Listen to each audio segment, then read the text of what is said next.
Yang pertama yaitu pendahuluan. Sumber daya lahan merupakan lahan yang di dalamnya mengandung semua unsur sumber daya, baik yang berada di atas maupun di bawah permukaan bumi.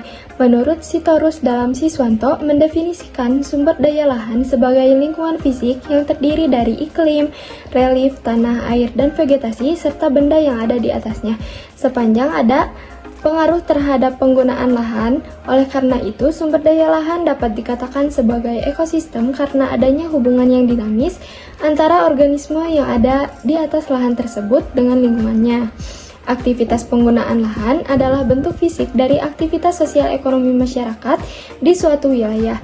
Dalam skala nasional, dalam kurun waktu 3 dekade terakhir, setidaknya terdapat dua tren utama proses alih fungsi lahan yang menonjol, yakni proses deforestasi dan urbanisasi suburbanisasi. Proses deforestasi terutama sebagai akibat dari aktivitas logging, pengembangan areal pertanian, dan pemukiman baru atau transmigrasi. Untuk itu, alokasi dan distribusi terkait sumber daya lahan harus diperhatikan baik itu secara kualitas, kuantitas, maupun ekonomi, juga keterkaitan antara tantangan dan masalah pemerataan proses alih fungsi lahan dengan tujuan untuk menentukan solusi dan strategi mengenai permasalahan yang ada terkait sumber daya lahan dan alih fungsi lahan yang ada. Luas daratan Indonesia mencapai 188,20 juta hektar yang terdiri atas 148 juta hektar lahan kering dan 40,20 juta hektar lahan basah.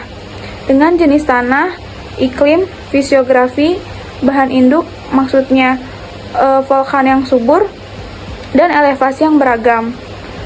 Luas lahan di Indonesia yang saat ini bukan lagi kawasan hutan, melainkan lahan pertanian atau lahan yang pernah digunakan, yaitu sebesar 70,2 juta hektar yang terdiri atas sawah, pekarangan, perkebunan, padang pengembalaan, kayu-kayuan, dan tombak atau kolam. Potensi secara kualitas pada sumber daya lahan di Indonesia bisa dikatakan cukup baik karena seperti yang telah dipaparkan sebelumnya bahwa potensi yang ada sebenarnya Indonesia memiliki banyak lahan tersedia yang bisa dimanfaatkan baik untuk pertanian maupun non-pertanian. Kekurangannya ada pada pengelolaan lahan yang kurang baik. Contohnya ada pada perusahaan-perusahaan yang menggunakan lahan untuk kepentingannya tetapi tidak digunakan dengan baik setelahnya. Adapun peran pemerintah yang juga sama pentingnya karena bisa memberikan peluang besar dan kesempatan untuk potensi-potensi tersebut bisa muncul. Indonesia merupakan negara pertanian di mana sektor ini memegang peranan penting dari keseluruhan perekonomian nasional. Hal ini dapat ditunjukkan dari banyaknya penduduk atau tenaga kerja yang hidup atau bekerja pada sektor pertanian dan produk nasional yang berasal dari pertanian. Lalu, menurut data statistik lahan pertanian tahun 2015 yang dikeluarkan oleh Pusat Data dan Sistem Informasi Pertanian, Sekretariat Jenderal Kementerian Pertanian menunjukkan bahwa pertumbuhan lahan sawah di Indonesia adalah kurang dari 0,17%, yang berarti terjadi penurunan luas lahan pertanian. Hal ini diperkuat dengan penelitian yang dilakukan oleh Mulyani dan kawan-kawan pada wilayah sentra produksi padi di Indonesia seperti Jawa Barat, Jawa Timur, Bali, Nusa Tenggara Barat, Sulawesi Selatan, Kalimantan Selatan, Sumatera Selatan, dan Gorontalo, yang menunjukkan terjadi konversi lahan sawah sebesar 96,512 hektar per tahun. Konversi lahan pertanian 100.000 hektar per tahun yang terjadi di Indonesia saat ini hanya dapat diimbangi dengan pembukaan lahan persawahan sebesar 40.000 hektar setiap tahunnya. Potensi lahan pertanian untuk ketahanan pangan salah satunya kurma. Kurma mempunyai potensi besar sebagai sumber ketahanan pangan, baik karena nilai ekonomi yang tinggi maupun fakta kurma sebagai sumber multipangan yang bergizi tinggi dalam ketahanan pangan. Kurma termasuk tanaman yang tahan segala cuaca.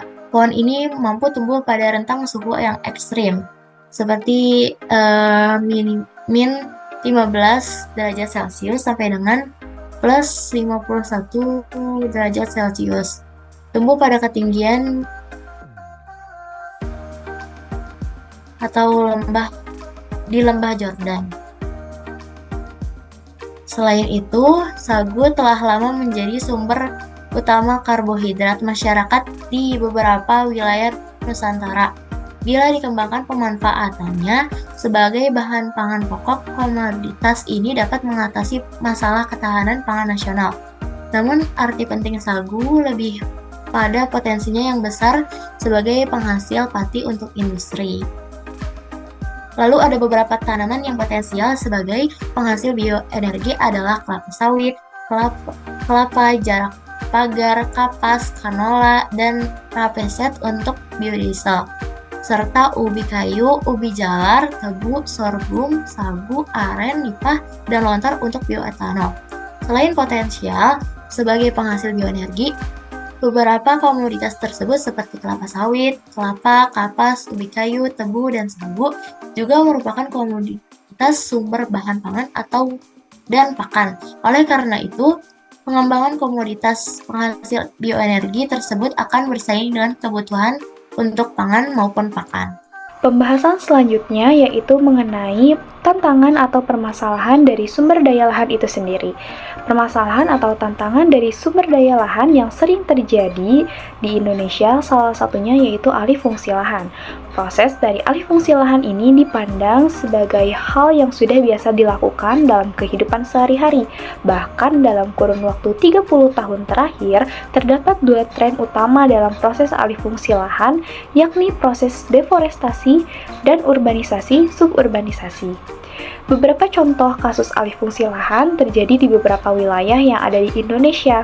Salah satunya yaitu alih fungsi lahan sawah yang kini beralih fungsi menjadi lahan pertanian non-pangan.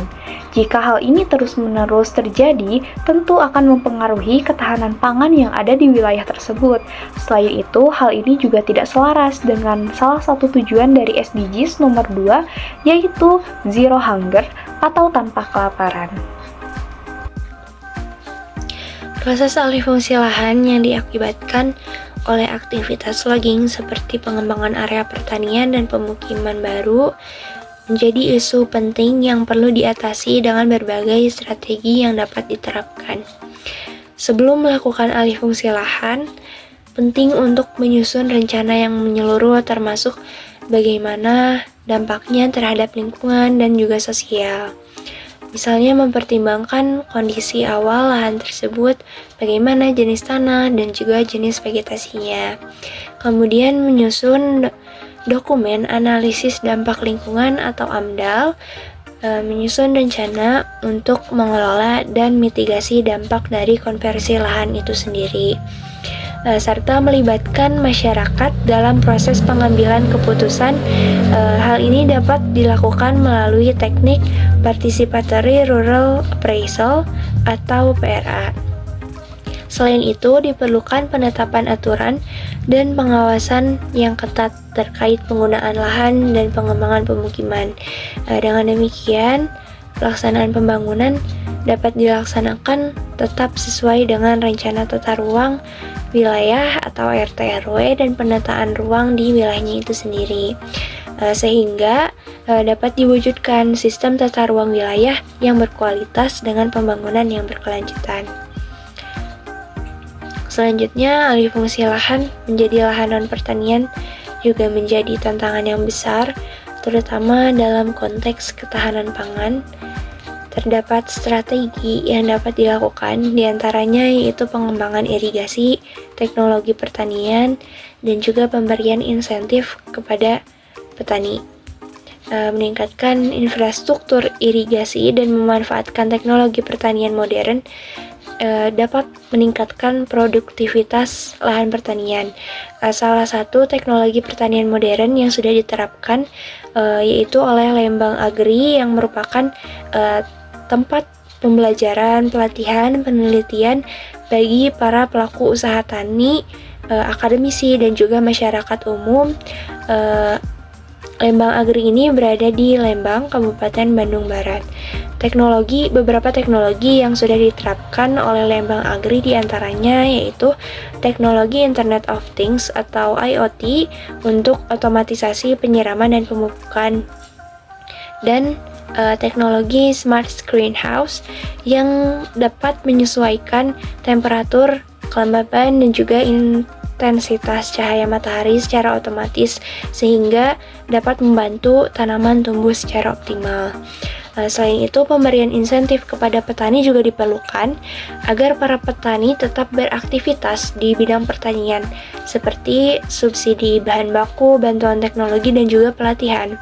Hal ini bisa mendorong para petani untuk terus beraktivitas di bidang pertanian dan dapat meningkatkan ketahanan pangan.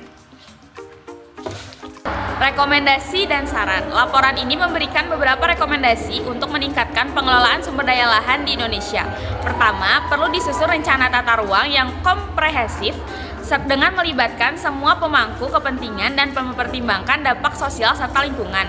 Kedua, pemerintah harus memperkuat pengawasan dan penegakan hukum terkait penggunaan lahan, terutama untuk lahan pertanian subur. Ketiga, pengembangan infrastruktur irigasi dan investasi dalam teknologi pertanian modern seperti irigasi pintar sangat penting untuk meningkatkan produktivitas. Keempat, pemberian intensif kepada petani dalam bentuk subsidi dan pelatihan juga diperlukan untuk mendorong investasi di sektor pertanian. Selain itu, pengembangan komoditas alternatif seperti kurma dan sagu harus didorong untuk diversifikasi pertanian. Terakhir, edukasi masyarakat tentang keberlanjutan penggunaan lahan perlu ditingkatkan melalui program penyuluhan.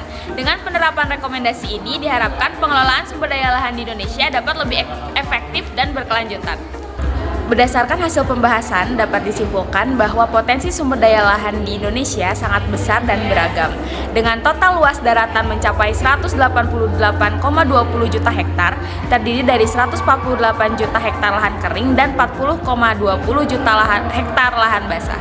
Lahan ini memiliki potensi untuk berbagai aktivitas pertanian, termasuk pengembangan komoditas alternatif seperti jagung, sagu, dan kentang guna meningkatkan ketahanan pangan. Namun, pengelolaan sumber daya lahan menghadapi tantangan, terutama alih fungsi lahan akibat deforestasi dan urbanisasi yang dapat mempengaruhi ketahanan pangan dan menyebabkan degradasi lingkungan. Untuk mengatasi tantangan ini diperlukan solusi efektif seperti penyusunan rencana menyeluruh, penetapan aturan ketat terkait penggunaan lahan, serta pemberian intensif kepada petani. Selain itu, pengembangan infrastruktur irigasi dan penerapan teknologi pertanian modern seperti LOT dan Smart Greenhouse sangat penting untuk meningkatkan produktivitas. Dengan langkah-langkah ini, Indonesia dapat memaksimalkan potensi sumber daya lahannya dan memastikan ketahanan pangan nasional.